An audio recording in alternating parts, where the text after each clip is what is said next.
예, 오늘 하나님 말씀 빌립보서 2장 5절에서 11절 말씀 주 하나님께서 나를 도우시니 주 하나님께서 나를 도우시니 라는 제목으로 말씀을 낭독 하겠습니다. 오늘 설교의 제목은 주 하나님께서 나를 도우시니입니다.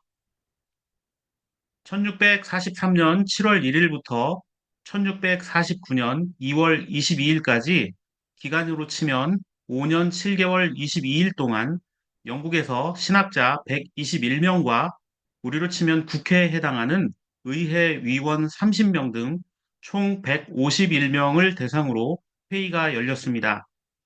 이 회의는 151명이 항상 참석하는 것은 아니고 회의 때마다 평균 60명에서 80명 정도의 인원이 모였고 모두 1163번의 회의가 개최되었다고 합니다. 자, 이 회의를 웨스트민스터 총회라고 역사는 이야기를 하고 있고 이 회의에서 정해졌던 여러 가지 중요한 신앙적인 내용들이 있습니다. 이 회의는 교회가 지켜야 할 신앙, 그리고 그 교회의 신앙을 어떻게 가르쳐야 할 것인지, 또 그 신앙을 유지하기 위해서 우리가 어떻게 하나님께 예배해야 할 것인가에 대한 것들을 정리하였습니다. 1000번이 넘는 회의를 하는 동안 사람들이 모여서 치열하게 각 교파별로 자기들의 입장을 대변하면서 회의를 했고, 이 총회의 결과 세 가지가 결정이 되었습니다. 첫 번째는 웨스트민스터 신앙 고백, 그리고 두 번째는 교리문답, 세 번째는 예배 모범이었습니다. 우리가 믿는 하나님이 어떤 하나님이시고, 우리가 어떻게 구원을 얻게 되며, 교회는 어떤 성경적 근거에 의해서 세워지게 되었으며, 예수 그리스도께서는 어떻게 이 땅에 다시 오시게 될 것인가, 예수의 탄생과 십자가와 부활에 대한 내용들, 또 재림에 대한 내용들을 일목요연하게 이제 정리를 하는 신앙 고백을 발표하게 되었고, 두 번째로 이 사람들이 발표했던 것은 우리는 그렇다면 신앙 교육을 어떻게 자녀들과 교인들에게 할 것인가, 이 교리문답을 대교리문답, 소교리문답 두 개로 만들게 되었고, 마지막 세 번째로 웨스트민스터 예배 모범이라는 걸 만들어내게 됩니다. 예배 모범은 뭐냐 하면 예배를 이렇게 하는 것이 좋습니다라는 예배의 어떤 기준을 제시해 준 것이었습니다. 자, 이 회의의 결과 지금 현재 지구상에 존재하는 장로교회 또는 침례교회라는 이름을 가진 교회들은 이 웨스트민스터 신앙 고백의 영향을 받게 되었습니다. 우리나라 기독교의 절대 다수를 차지하고 있는 이단들이 가짜로 사용하는 장로교 이름 말고 정통 기독교 교단에서 사용하는 장로교 교단들은 모두가 다 예외 없이 이 웨스트민스터 신앙 고백에 기초해서 교회를 수립하게 되었습니다. 우리 들풀교회 역시 이들의 신앙 고백 전통에 따라 예배를 합니다. 우리가 예배 때마다 사용하는 순서와 용어들은 제가 임의대로 만들어낸 것이 아닙니다. 이 웨스트민스터 신앙 고백과 예배 모범에 따라서 우리가 몇 년 전에 이 예배 모범을 같이 교우들과 주일마다 리뷰를 하고 376년 전 신앙의 선배들이 만들었던 이 예배 모범을 근거로 해서 저희 들풀교회 예배 순서도 정하게 되었고 우리의 신앙생활도 이 기준에 따라서 하게 된다는 점을 여러분들이 꼭 기억해 주시면 좋겠습니다. 그래서 우리 교회는 무엇을 믿고 지지하고 따릅니까? 여러분들의 교회의 어떤 신앙적 근거가 되는 것은 무엇입니까? 라고 말한다면 1번은 성경입니다. 66권 성경 외에는 그 어떤 것도 절대 기준이 될 수 없습니다. 하지만 우리가 교회로서 어떻게 신앙생활을 해나갈지를 정확하게 알려주고 있는 아주 중요한 문서가 있는데 그게 뭐냐? 웨스트민스터 신앙 고백을 따르는 교회입니다라고 설명하시면 우리 교회가 어떤 교회인지를 사람들이 이해할 수가 있다는 겁니다. 시간이 된다면 여러분들과 함께 이 예배 모범은 다시 한번 살펴보면서 우리가 왜 이렇게 예배를 해야 하는지, 우리가 예배 시간에 부르는 설교, 찬양, 뭐, 말씀 낭독, 이런 것들이 왜 필요한지에 대해서 살펴보는 그런 시간을 갖기를 원합니다.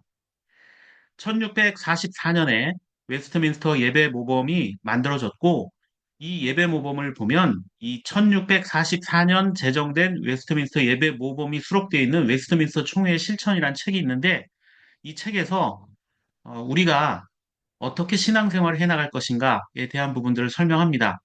그래서 웨스트민스터 예배 모범에 보면 마지막 부분에 공중 예배를 위한, 즉, 우리가 주일 예배라고 하는 그런 공적인 예배 있죠. 그 예배를 위한 일시와 장소에 대한 모범, 즉, 기준이 정해져 있습니다.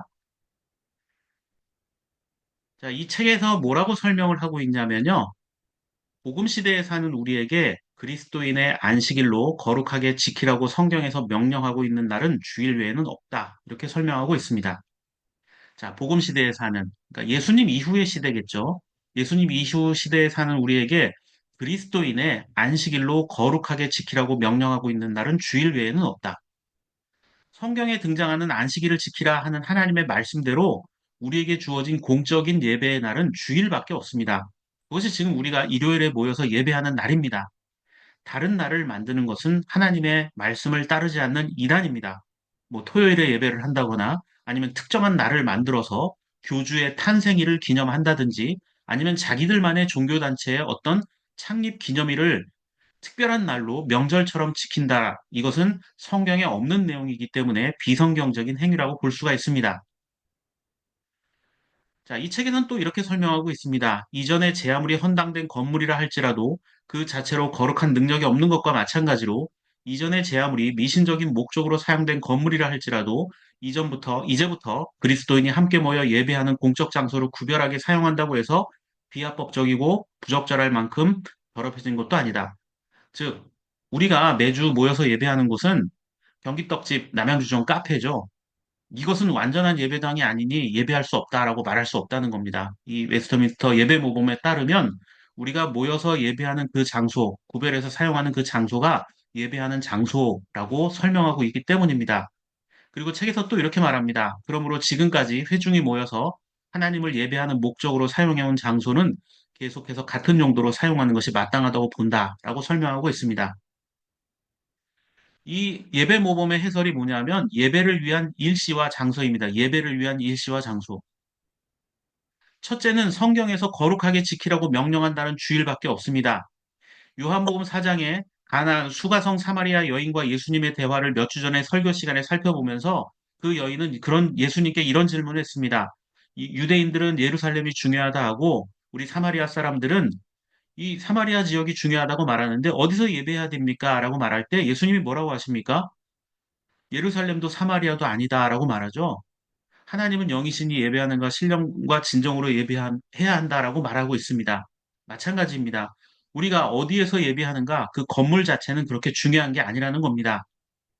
하나님께서 우리에게 나를 기념하라고 지키는 날은 주일 예배, 그리고 우리가 모여서 예배하는 장소는 예수의 이름으로 모이는 곳이라면 그곳이 어디든 거룩한 곳으로 구별되어 사용할 수 있다는 점입니다. 주일 외에 다른 날에 특별한 의미를 부여해서 제가 앞서 설명드린 것처럼 어떤 날들을 주일보다 더 중요하게 여기는 교회가 있다면 그것은 잘못된 것임을 경고하고 있습니다. 뭐 새벽 기도, 수요 예배, 금요 철야 기도, 이 신앙 유익을 위해서 하는 것들은 다 부수적인 것들이지 철저히 빠짐없이 지켜야 할 날은 주일 예배입니다. 그런데 언제부터인가 주일은 그냥 평범한 예배가 되고 사람들은 자꾸 무언가 특별한 예배들을 만들기 시작했습니다. 심지어 주일 예배는 예배 후에 있을 교회의 어떤 행사들 전에 어쩔 수 없이 해야 하는 요식 행위처럼 여겨지기도 합니다. 주일 예배가 마치 국기에 대한 경례를 하는 국민 의례처럼 여겨지기도 합니다. 예배는 오직 하나님께만 드리는 것인데 예배 앞에 자꾸만 무언가 제목을 붙여서 사람들은 예배라는 형식으로 거짓을 나타내기 시작했습니다. 무엇 감사 예배, 출간 감사 예배, 어떤 상을 받았다고 기념하는 수상 감사 예배, 어디에 합격했다고 드리는 합격 감사 예배, 이런 것들은 인간의 목적과 자랑이 부각되기 때문에 제목을 붙이는 건 역시 옳지 않습니다. 예배는 하나님께 하는 것이기 때문에 그 예배 앞에 어떠한 제목도 인간의 목적이 들어간 제목도 붙여서는 안 된다라는 점입니다. 자, 여기 이 사진은 작년에도 제가 한번 보여드렸었습니다. 독일의 하이델베르크라고 하는 도시에 있는 성령교회입니다. 하이델베르크라는 도시는 교리문답이 만들어진 곳입니다. 개신교의 교리문답이 만들어진 아주 중요한 곳이고 이곳에서 목회했던 분들에 의해서 만들어진 교리문답입니다. 이 교회도 역사가 오래되다 보니까 교회 안에 무덤이 있습니다. 그냥 단순한 조각상이 아니라 15세기 초인 1410년과 1411년 각각 사망한 루퍼트 3세와 그의 부인 엘리자베스의 무덤입니다. 이렇게 유럽의 종교시설에는 유명인들의 조각상이나 무덤이 있는 예배당이 아주 흔합니다. 건물을 더 화려하게 하고 웅장하게 만들수록 신의 축복이 강력하다 믿었고 가르쳤고 또 그 교회와 관련된 유명인들을 또 신앙적으로 아주 헌신했던 사람들을 그 교회에 위치시킴으로써 많은 사람들에게 신앙적 도전을 줄 수 있다고 믿었습니다. 그런데 언제부턴가 이곳이 참배의 장소가 되고 우상이 되고 말았습니다. 요즘 우리나라도 좀 비슷합니다. 무리해서라도 예배당을 멋지고 화려하게 만들면 사람들이 몰려올 수 있다라는 논리입니다. 그런데 신기하게도 그 논리처럼 이어지고 있습니다. 철저히 시장 논리가 교회 안에 들어와 있기 때문입니다. 그러나 종교 개혁자들은 이런 게 다 필요 없다, 잘못된 것이다, 하나님 말씀 하나면 된다 여겼습니다. 그래서 오랫동안 교회에서 지켜지던 많은 성인들의 날들을 폐지했습니다. 스코틀랜드 장로교회 같은 경우는 성탄절과 부활절까지 주일 예배 한 번이면 되지 그 기간 주일 예배 외에 그것을 기념하겠다고 행사를 하는 것 자체가 잘못됐다라고 지적하기도 했습니다.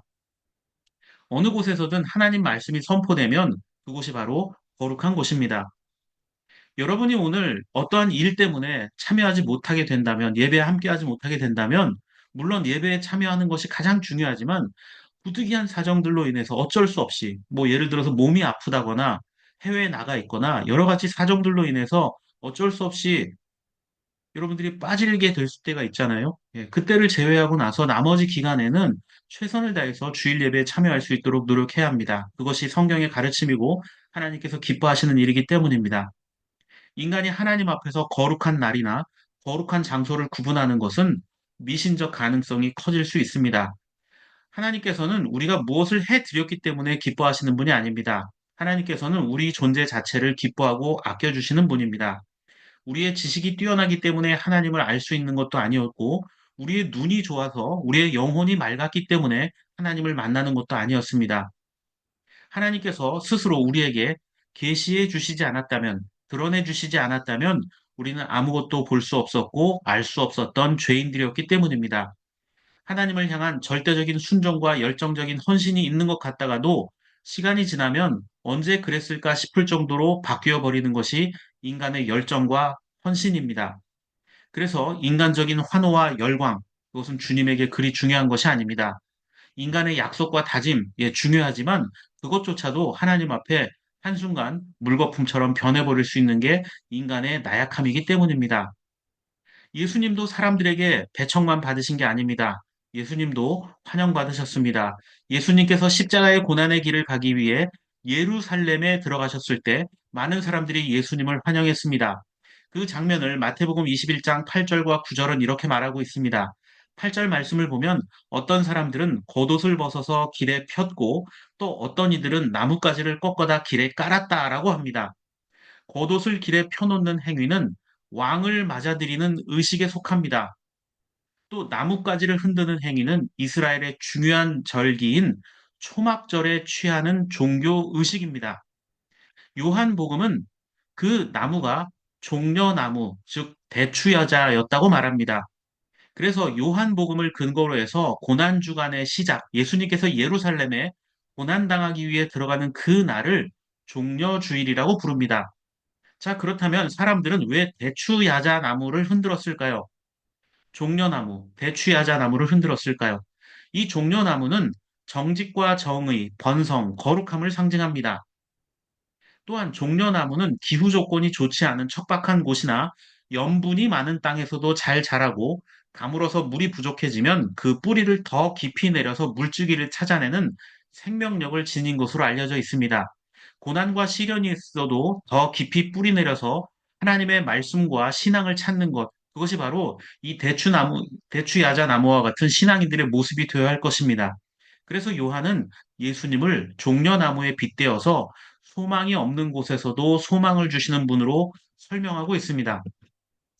이런저런 이유로 사람들이 예수님 주변에 모여들어서 예수님이 기적을 베풀었던 그 여러 모습들을 보고 예루살렘에 들어오시는 그 예수님의 모습을 왜곡했던 겁니다. 예수님은 십자가의 고난 당하기 위해 예루살렘에 오셨지만 사람들은 왕이 되시기 위해 예루살렘에 오는 줄 알았습니다. 그래서 예수님 앞뒤에서 나귀를 타고 가는 예수님 모습을 보면서 아니, 왜 나귀를 타고 올까? 이렇게 물음표를 던졌어야 되잖아요. 그런데 사람들은 예수님이 온다 그 모습을 보고 환성을 지르고 호산나를 외쳤습니다. 자, 호산나라는 말은요, 구원하소서라는 뜻입니다. 메시아나 왕에게만 할 수 있었던 그런 외침입니다. 우리를 도와달라라는 뜻이기도 합니다. 성경은 지금 나귀를 타고 예루살렘에 들어가시는 예수님이 호산나라는 외침을 받으실 만한 분이라는 사실을 전하고 있습니다. 예수님은 왕이라는 선포입니다. 그러나 예수님은 이런 환호에 별 반응이 없으셨습니다. 왕이었다면 예수님은 말을 타고 등장하셨어야 됩니다. 전쟁과 권력을 상징하는 말을 탔어야 하지만 나귀는 뭔가 우스꽝스러운 모습이었습니다.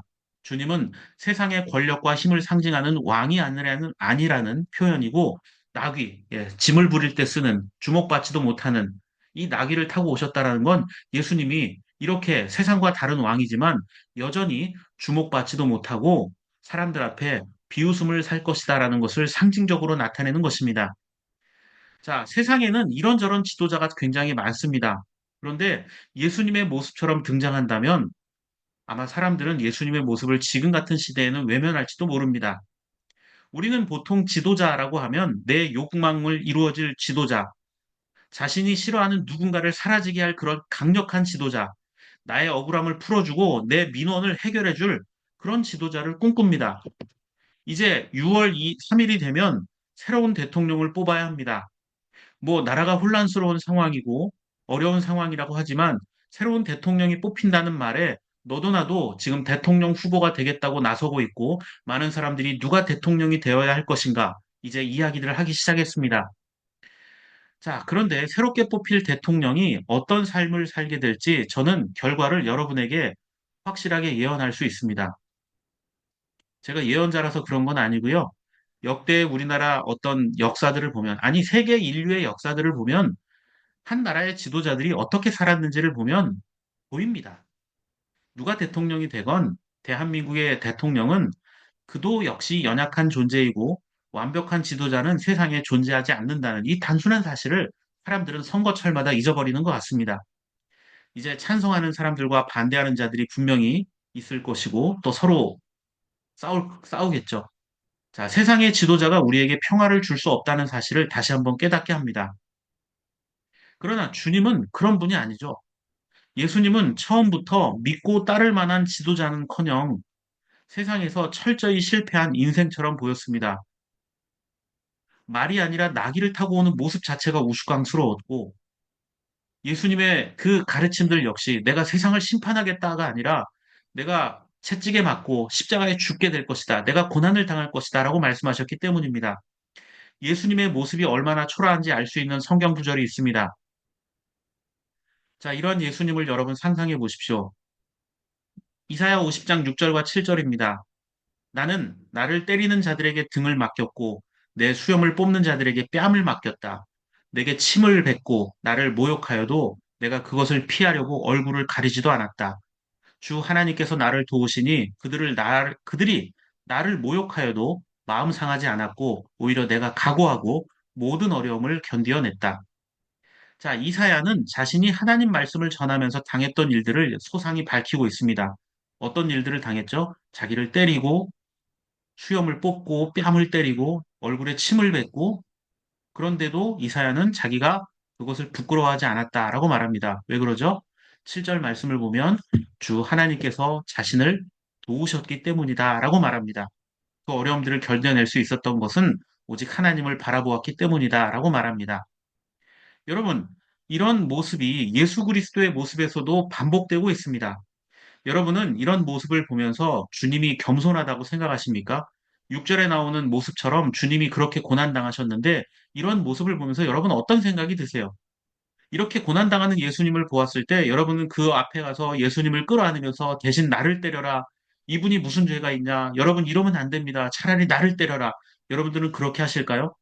아마 저였어도 2000년 전에 그 현장에 있었다면 예수님의 모습을 보면서 물음표를 던졌을 겁니다. 저 사람은 왕이 아닌 것 같은데? 나귀를 타고 오고 고난당하고 사람들한테 비웃음을 사고 있는데 그리고 예루살렘 출신도 아니고 갈릴리 출신인데 저런 버림받은 땅에서 온 사람이 어떻게 우리의 지도자가 될 수 있지? 의문을 갖고 저 역시 예수를 향해 모욕을 했을지 모릅니다. 그럼에도 불구하고 이사야가 그리고 예수 그리스도께서 흔들림 없이 고난의 길을 가실 수 있었던 이유가 뭡니까? 7절 앞부분에 주 하나님께서 나를 도우시니라고 되어 있죠. 오직 그 마음이 하나님만을 향해 있었기 때문이라는 것입니다. 그래서 오늘 세 번째 본문 마가복음 15장에 등장하는 여러 가지 고난과 굴욕들을 예수님은 이사야 선지자가 그렇게 해냈던 것처럼 똑같이 감내해내실 수 있었다라는 겁니다. 주님께서 지향하시는 목적지가 다르기 때문입니다. 만약 주님의 목적이 자신의 부와 명예에 있었다면 십자가의 길을 가지 않았을 것입니다. 우리가 고속버스를 타고 가다 보면 휴게소에 들리게 됩니다. 사람들은 휴게소에서 음식도 먹고 또 잠시 쉬었다 가면서 충전을 합니다. 그런데 버스가 출발할 시간이 되면 모두 탑승을 하죠. 그런데 휴게소가 너무 좋아서 여기에서 살겠다고 자리를 펴고 그곳에 집을 알아보는 사람은 없습니다. 왜냐하면 거기가 잠시 머물렀다 가야 할 곳이라는 것은 압니다. 우리 인생도 마찬가지입니다.